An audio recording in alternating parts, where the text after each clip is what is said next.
Welcome to the Deep Dive. Today we're navigating a really interesting challenge.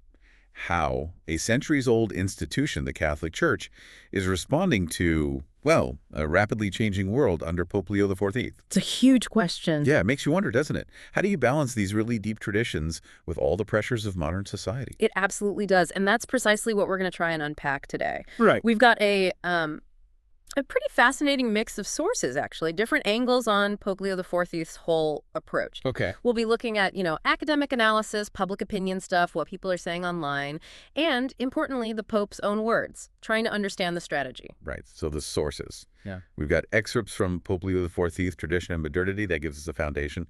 Then a 2024 Pew Research study on mass attendance globally. Which shows some trends. Definitely. A 2025 Social Weather Stations survey, that one zeroes in on the Philippines. Some expos from just this past month, May 2025. Pope Leo XIV's recent address to diplomats. That was May 16th, right?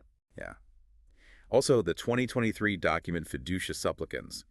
That caused a stir. Remarks he made way back in 2012 as Father Robert Prevost. Before he was Pope, yeah.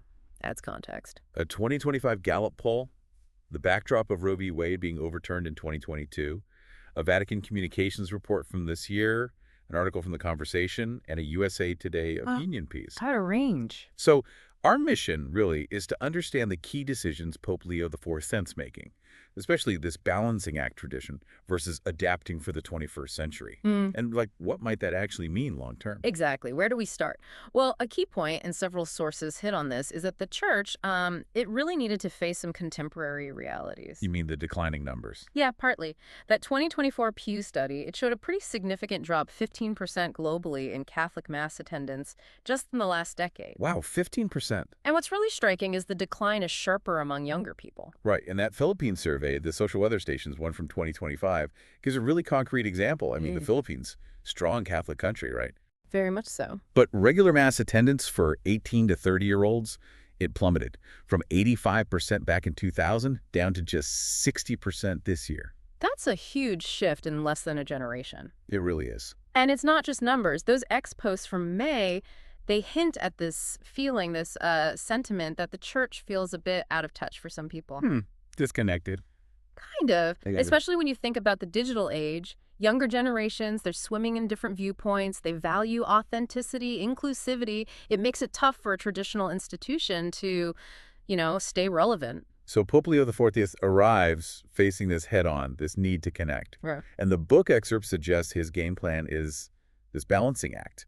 Hold on to tradition, but find new ways in. Precisely. And you really see this tension, this balancing, when you look at the hot button issues, like gay marriage and abortion. Okay, let's go there. In that May 16th address to the diplomats, he was very clear, reaffirmed the traditional teaching. Marriage is founded upon the stable union between a man and a woman. That's, core Catholic doctrine. Right. Which immediately creates this contrast with Fiducia Supplicans from 2023. Remember that? About blessings for same-sex couples. I do. It definitely had a more inclusive tone. But Pope Leo XIV seems to be, putting the emphasis back on local bishops to interpret it, which arguably could mean things stay more traditional on the ground. It does raise that question, yeah. How much real change was intended or is happening? And if you look back to 2012, his remarks as Father Robert Prevost. Before he was Pope. Right. He was quite critical of the homosexual lifestyle, quote unquote, and alternative families.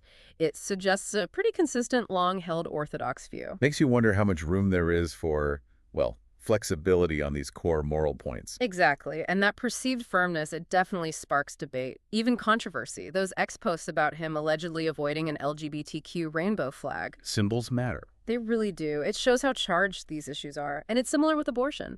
In that same May 16th address, he talked about the inherent dignity of the unborn. Very firm alignment with the church's opposition. Consistent messaging there. Very. And his 2012 comments as Cardinal Prevost about protecting the weakest, explicitly mentioning the unborn, reinforces that it's a long-standing position for him. And this is all happening, of course, against the backdrop of the whole global debate on reproductive rights, especially after Roe v. Wade was overturned in the U.S. in 2022. Absolutely. Huge context. And here's the road, isn't it? That 2025 Gallup poll, it shows a real split within the church, especially younger Catholics. What did it find? Well, 70% of American Catholics under 40 support same-sex marriage. Yeah. And 55% think abortion should be legal in most cases. That's not a small gap between the official stance and, the views of many members. No, it's significant. It highlights this potential disconnect, this generational divide, where the lived reality for many Catholics might look different from official teaching. That's a pastoral challenge, for sure. So how does his approach address that? Well, the argument for his approach, the one reflected in some sources, is that this firmness provides a necessary moral anchor. The idea is the church isn't supposed to just follow popular opinion. It's meant to uphold what it sees as timeless truths from its, 2,000-year history. Even if it's unpopular, it provides a distinct voice. A consistent moral compass, perhaps? That seems to be the rationale. So, okay, on one side, you have the strong commitment to tradition on key moral issues. Right. But on the other side, as you said, there are definite moves to modernize the outreach. Let's dig into that.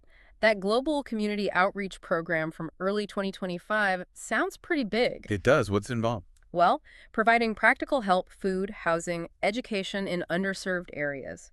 The example given is partnerships with dioceses in Metro Manila. It's about showing the church's social justice commitment, connecting with people through tangible actions. It connects back to the church's history of charity work. Makes sense. And they seem really focused on reaching younger generations specifically. Very deliberately, yes. Right. That global virtual youth summit in May 2025. That was interesting. How so? Streaming it on YouTube and TikTok platforms where young people actually are. Reaching 500,000 viewers, interactive Q&A, live music. It's a different way of doing things. Meeting them where they are, digitally speaking. Exactly. And talking about stuff they care about, climate change, social justice alongside faith. Then you have social media campaigns like #CatholicandProud in Chicago and other U.S. dioceses. And build online community. Seems like it. And the Vatican's own communications office reported a 20% jump in online engagement among 18 to 35-year-olds since he became pope. Okay, so the numbers suggest something is working there. Well, it shows a concerted effort, at least, using tech to make teachings maybe more accessible, more relatable, without changing the core message. That seems to be the goal. Okay. And then there's this word, synodality, this idea of listening. The big global synod in Rome in late May sounds like a major part of that. It is. Synodality, it's actually an old concept from the early church, but it's about a more collaborative way of making decisions, though how much weight lay voices actually carry is, still debated. So what did they talk about at this synod? The big issues.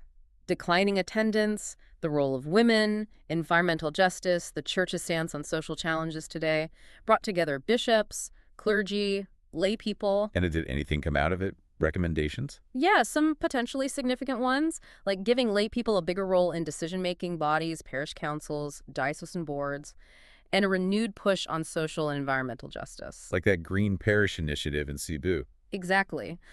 Concrete local actions stemming from these broader discussions. So potential for adaptation, at least in how the church operates in some areas. But, as some sources note, progressives probably hoped for more, right? Like actual debate on gay marriage or abortion within that synod process. That's the critique, yes. It highlights Pope Leo XI's commitment to what's called orthodoxy, sticking to established doctrine. Dialogue is encouraged, seems like, but changing fundamental teachings, that's approached very, very carefully. Why are you so cautious? Well, that article from The Conversation brought up a historical point. Popes tend to avoid rapid doctrinal shifts because it risks splitting the church schism. Yeah. They reference the United Methodist Church split in 2022 over same-sex marriage as like a recent example of what institutions want to avoid.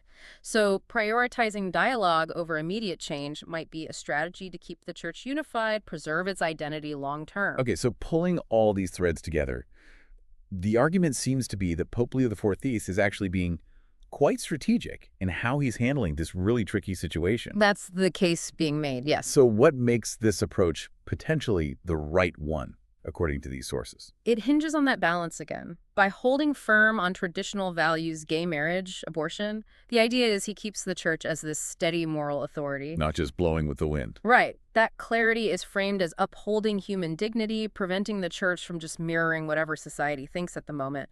But at the same time... The modernizing part. Exactly. The forward-looking stuff, youth engagement, using tech, the synodality, the dialogue that's seen as crucial for the future, addressing real needs, both practical and spiritual, and letting diverse voices be heard, even within the existing doctrinal lines. What about the risk of pushing away more progressive Catholics, though?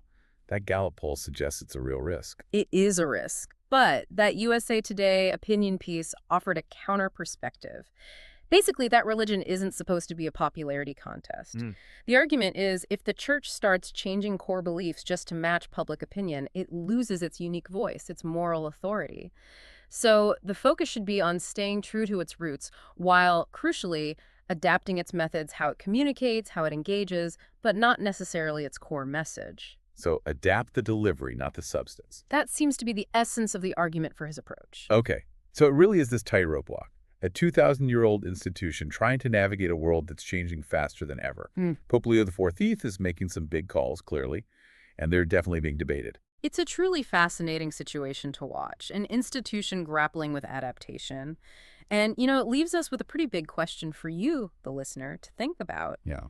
In the long run, can an institution with such deep roots, such established doctrines, truly adapt to rapid societal change without losing its fundamental identity? What does this balancing act by Pope Leo XIV tell us about tradition and progress in any long-standing organization today? That's a lot to chew on. How do institutions, any institution really, handle that tension? Definitely something to ponder. We encourage you to think about your own take on these challenges. Absolutely. Thanks for joining us for this deep dive.